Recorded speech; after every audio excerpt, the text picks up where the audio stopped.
সুস্বাগতম সবাইকে আমাদের ডিজিটাল শিক্ষালয়ের পক্ষ থেকে আপলোডকৃত প্রথম ভিডিওটিতে, যার এপিসোড নাম্বার 1-এ আমরা জেনারেল নলেজ সম্পর্কিত একটি টপিক হিস্ট্রি এর উপর ভিডিও তৈরি করছি। সবাইকে অনুরোধ করব শেষ পর্যন্ত আমাদের সাথে থাকার জন্য, এবং আমাদের যে চ্যানেল এবং ফেসবুক পেজ এটাতে যথাক্রমে সাবস্ক্রাইব এবং ফলো করতে ভুলবেন না। আমাদের তৈরি নতুন ইউটিউব চ্যানেলটির লিংক আমাদের ডেসক্রিপশন বক্সে পেয়ে যাবেন, সেখানে গিয়ে সাবস্ক্রাইব করতে ভুলবেন না এবং পাশে থাকা বেল আইকনটিতে ক্লিক করতেও ভুলবেন না। এবং ইউটিউব চ্যানেলটির কিউআর কোড আমি এই ভিডিওর ডান পাশে দিয়ে দিচ্ছি, স্ক্যান করেও সেখানে জয়েন হতে পারবেন। ধন্যবাদ সাথে থাকার জন্য। এপিসোড 1-এ আমরা জিও হিস্ট্রি রিলেটেড কিছু টপিক পড়ব। সো প্রথমেই আমরা এশিয়া মহাদেশের উপর ফোকাস করব। যেহেতু জিও পলিটিক্স এবং এটি রিলেটেড জিওগ্রাফিক্যাল ইন্ডিকেশনের সাথে এশিয়া মহাদেশের, তাহলে আমাদের প্রথমেই জানতে হবে এশিয়া মহাদেশ এই পৃথিবীর কোথায় বা কোন দিকে কিভাবে অবস্থান করছে। চলুন আমরা দেখে আসি। সমগ্র পৃথিবীর উত্তর পূর্ব দিকে যেই মহাদেশটি আমরা দেখতে পাই সেটি হচ্ছে এশিয়া মহাদেশ। পৃথিবীর সবচেয়ে বৃহত্তম মহাদেশ আয়তনের ক্ষেত্রে এশিয়া মহাদেশ, এবং জনসংখ্যার ক্ষেত্রেও এশিয়া মহাদেশ সবচেয়ে বৃহত্তম। আজকে যে ভূ ইতিহাস নিয়ে আমরা কথা বলবো, সে ভূ ইতিহাস সম্পর্কিত দেশটির নাম হচ্ছে চীন। পূর্বে চীনকে ডাকা হতো ক্যাথে নামে। চীনের রাজাদের বলা হতো সান অফ গড বা ঈশ্বরের পুত্র। চৈনিক সভ্যতা গড়ে উঠেছিল হুয়াংহো এবং ইয়াংসিকিয়াং নদীর তীরবর্তী অঞ্চলে। চীনের ইতিহাসের কিছু গুরুত্বপূর্ণ ঘটনা রয়েছে, যার মধ্যে রয়েছে চীনের একটি আধ্যাত্মিক আন্দোলন যার নাম ফালুন গং, চীনের প্রথম বিশ্বযুদ্ধে অবস্থান এবং এর পরিণতি, চীনে দাসপ্রথা বিলুপ্তকরণের ইতিহাস, চীনে গৃহযুদ্ধের ইতিহাস, পিংপং ডিপ্লোম্যাসি নামক একটি ডিপ্লোম্যাটিক চুক্তি এবং তার পরিণাম, তিয়ানআনমেন স্কয়ারের আন্দোলনের প্রেক্ষাপট ও ইতিহাস, তিব্বত এবং চীন বিষয়ক যে দ্বন্দ্ব এবং তার ইতিহাস, চীন এবং ম্যাকাও এর ইতিহাস, চীন এবং হংকংয়ের অবস্থান এবং ইতিহাস, চীনের মহাপ্রাচীর অথবা the great walls of China এর নির্মাণের ইতিহাস এবং তার প্রেক্ষাপট। চীনের আধ্যাত্মিক আন্দোলন ফালুন গং, এটি সনাতনী যোগ সাধনার একটি ফর্ম ছিল। চীনের মূল ভূখণ্ডে নিষিদ্ধ হয়েছিল এই ফালুন গং। প্রকৃতপক্ষে ফালুন গং হল শ্বাস প্রশ্বাস নিয়ন্ত্রণের সাথে সাথে বিশেষভাবে হাত পা চালিয়ে এক প্রকার শরীরচর্চা। এর ফলে শরীরের স্বাস্থ্য ভালো হয়, সেই সঙ্গে বুদ্ধিবৃত্তি, মনোবৃত্তি ও আধ্যাত্মিক চেতনার উন্নতি হয়। 1990-এর দশকের প্রথম দিকে চীনের আইটিস নেতা লি হংজি ফালুন গং প্রতিষ্ঠা করেছিলেন। পরবর্তী সময়ে 1999 সালের 22শে জুলাই চীনের সরকার ফালুন গং আন্দোলনকে নিষিদ্ধ ঘোষণা করে।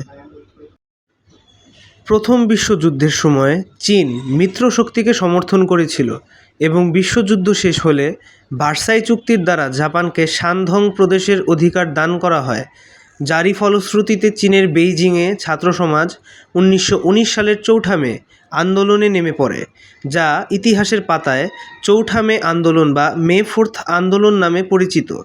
পরবর্তীতে শ্রমিক ও বুদ্ধিজীবী শ্রেণীর সাধারণ জনগণ ছাত্রদলদের সাথে যোগদান করলে এটি গণ আন্দোলনে রূপান্তরিত হয়।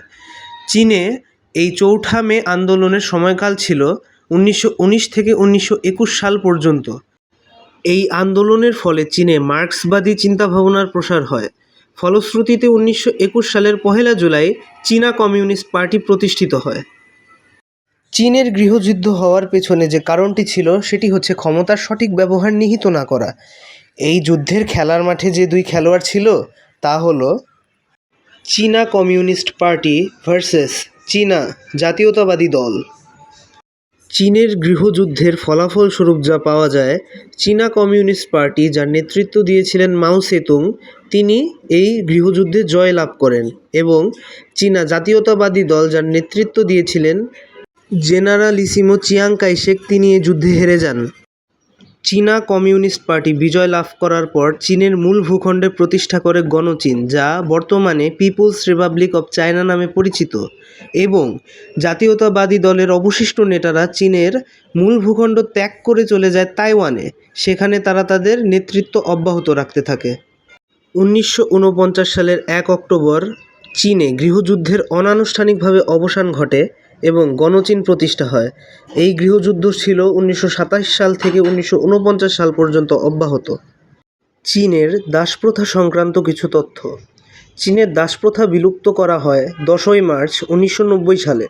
এটি কয়েকবার নামমাত্র বিলোপ সাধন হওয়ার পরেও প্রাক আধুনিক চীন জুড়ে ক্রমাগত দাসপ্রথা বিদ্যমান থাকায় কখনো কখনো রাজনীতি, অর্থনীতি এবং ঐতিহাসিক ঘটনাগুলিতে গুরুত্বপূর্ণ ভূমিকা পালন করে, এবং আনুষ্ঠানিকভাবে সর্বশেষ 1990 সালের 10ই মার্চ এই দাসপ্রথা বিলুপ্ত হয়। চীনের ইতিহাসের 3 স্টার টপিক হচ্ছে পিং-পং ডিপ্লোমেসি। এই টপিককে বিশ্লেষণাত্মকভাবে আলোচনা করা যাক। চলুন দেখে নেওয়া যাক। প্রশ্ন হচ্ছে, পিং-পং ডিপ্লোমেসি কী? এটি হলো একটি টেবিল টেনিস, যাকে চাইনিজরা পিং-পং খেলা বলে। তাকে কেন্দ্র করে গড়ে ওঠা কূটনৈতিক চুক্তি।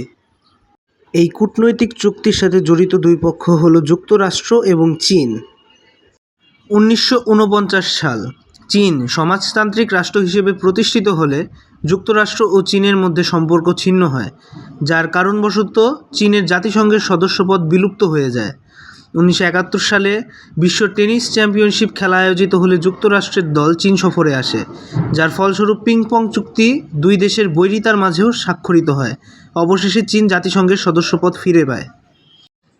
পিং-পং চুক্তির সর্বশেষ ফলাফল স্বরূপ পাওয়া যায়, চীন এর পরবর্তী সময় থেকে যুক্তরাষ্ট্রের সকল প্রস্তাবনাতে নিজস্ব সহমত প্রকাশ করবে, যার বিনিময়ে চীন যুক্তরাষ্ট্রের কাছ থেকে দুইটা জিনিস চেয়েছিল। প্রথমত, জাতিসংঘের সদস্যপদ পুনরুদ্ধার এবং তাইওয়ানকে পরাধীন রাষ্ট্র হিসেবে স্বীকৃতি দিয়ে চীনের প্রদেশ হিসেবে পুনরায় স্বীকৃতি দেওয়া। পিং-পং খেলাকে কেন্দ্র করে মাও সেতুং বলেছিলেন, the little ball moves the big বলস।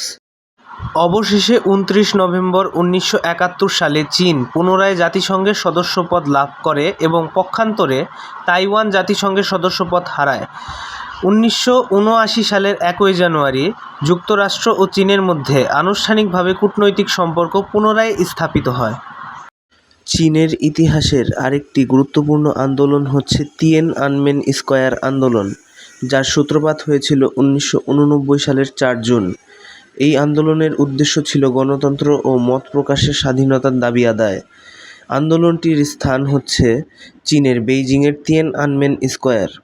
আন্দোলনটি হয়েছিল মূলত 8টি দাবিকে কেন্দ্র করে, যা চীনা নাগরিকদের অপদমনের বিরুদ্ধে গড়ে উঠেছিল। এই তিয়ানআনমেন স্কয়ারে আন্দোলন চলাকালীন 10,000 ছাত্র, বুদ্ধিজীবী ও শ্রমজীবী সাধারণ জনগণের সমাবেশ হয়, যার মাঝে চীনের সরকার সাধারণ জনগণের উপর নির্মমভাবে হত্যাযজ্ঞ চালায়। পরিণামে 3,000 সাধারণ জনগণ এখানে মারা যায়। তিব্বত এবং চীন সম্পর্ক দ্বন্দ্ব জানতে হলে প্রথমে তিব্বত সম্পর্কে কিছু তথ্য জানতে হবে। 1950 সালের আগ পর্যন্ত তিব্বতে যারা ধর্মপ্রচারের বলে অঞ্চল পরিচালনা করতেন তাদের বলা হতো দালাই লামা। দালাই লামারা মূলত বৌদ্ধ ধর্মানুসারী। 1950 সালে যিনি শেষ দালাই লামা ছিলেন তার নাম হচ্ছে চতুর্দশ দালাই লামা তেনজিন গিয়াৎসু, যার ছবি নিচে দেওয়া হয়েছে, এবং ডান পাশে চীন এবং তিব্বতের অঞ্চলটা দেখানো হয়েছে। দালাই লামা তেনজিন গিয়াৎসু শান্তিতে নোবেল পুরস্কার লাভ করেছিলেন 1989 সালে। 1950 সাল চীন তিব্বতের উপর নিজেদের সার্বভৌমত্ব প্রতিষ্ঠা করে, যার ফলে 1959 সালে চতুর্দশ দালাই লামা এবং তার অনুসারীরা ভারতে পলায়ন করেন এবং সেখানেই আশ্রয় নেন। সেখানে তিনি নির্বাসিত তিব্বত সরকার প্রতিষ্ঠা করেন। পরবর্তীতে চীন এই নির্বাসিত তিব্বত সরকারকে প্রত্যাখ্যান করে। তিব্বতকে বলা হয় নিষিদ্ধ দেশ এবং তিব্বতের রাজধানী লাসাকে নিষিদ্ধ রাজধানী। পৌরালা প্রাসাদ নামের প্রাসাদটি তিব্বতে অবস্থিত। চীন এবং ম্যাকাও প্রসঙ্গ চলে আসে পর্তুগালের, কারণ বর্তমানে ম্যাকাও চীনের একটি স্বায়ত্তশাসিত অঞ্চল হলেও একসময় পর্তুগালের উপনিবেশ ছিল। পর্তুগিজরা বাণিজ্য কেন্দ্র হিসেবে ম্যাকাওকে ব্যবহার করত, বিশেষত সমুদ্র বাণিজ্য। এই ম্যাকাও এশিয়া মহাদেশের অভ্যন্তরে ইউরোপের সর্বপ্রাচীন উপনিবেশ ছিল। একই সাথে সর্বশেষ উপনিবেশও ছিল ম্যাকাও। পর্তুগাল ম্যাকাওকে শাসন করেছে 442 বছর। পর্তুগাল সর্বশেষ ম্যাকাওকে চীনের নিকট হস্তান্তর করে 20 ডিসেম্বর 1999 সালে। চীন এবং হংকং প্রসঙ্গ আসা মানে এটি চীনের ইতিহাসের একটি 3 স্টার টপিক। হংকং চীনের একটি বিশেষ স্বায়ত্তশাসিত অঞ্চল। একটা সময় এমন ছিল যখন চীন এবং ব্রিটেনের মাঝখানে যুদ্ধ লেগেছিল আফিম ও তামাককে কেন্দ্র করে। ইতিহাসের পাতায় এই যুদ্ধকে আফিম যুদ্ধ নামে আখ্যায়ন করা হয়। এই প্রথম আফিম যুদ্ধ লেগেছিল 1839 সালে, যা শেষ হয় 1842 সালে। 1842 সালের পর চীন ব্রিটেনের কাছে পরাজিত হয়। তখন এই যুদ্ধের সমাপ্তির জন্য নানকিং চুক্তি 1842 স্বাক্ষরিত হয়, যে চুক্তিতে ব্রিটেন হংকংয়ের আধিপত্য পায় এবং হংকং ব্রিটেনের উপনিবেশ হিসেবে পরিচিত হয়ে যায়। পরবর্তী সময়ে চীন আবার হংকংয়ের স্বায়ত্তশাসন পায়। চীন আবার 1898 সালে ব্রিটিশ সরকারের কাছে 99 বছরের জন্য হংকংকে ইজারা হিসেবে দেয়। 1997 সালে এই ইজারার মেয়াদ শেষ হলে 1 জুলাই ব্রিটিশ সরকার হংকংকে চীনের নিকট হস্তান্তর করে দেয়। বর্তমানে হংকং এক দেশ দুই নীতি পদ্ধতিতে চলছে। চোখ ধাঁধানো সৌন্দর্য, চীনের মহাপ্রাচীর বা the great walls of China, এই প্রসঙ্গ যখন আসে তখন এর সাথে ইতিহাসও জড়িত থাকে। এই মহাপ্রাচীরটি নির্মাণ করা হয়েছিল দুর্ধর্ষ মঙ্গোলদের অর্থাৎ মঙ্গোলিয়ার বাসিন্দাদের হাত থেকে রক্ষা পাওয়ার জন্য। এই মহাপ্রাচীরের অবস্থান চীনের উত্তর সীমান্তে এবং এটি মানবসৃষ্ট সর্ববৃহৎ স্থাপনা। এই মহাপ্রাচীরের দৈর্ঘ্য 8,850 কিলোমিটার। এতক্ষণ সাথে থাকার জন্য ধন্যবাদ। আমি প্রত্যুষ কর্মকার সায়ন। দেখা হবে আবার নতুন ভিডিওতে।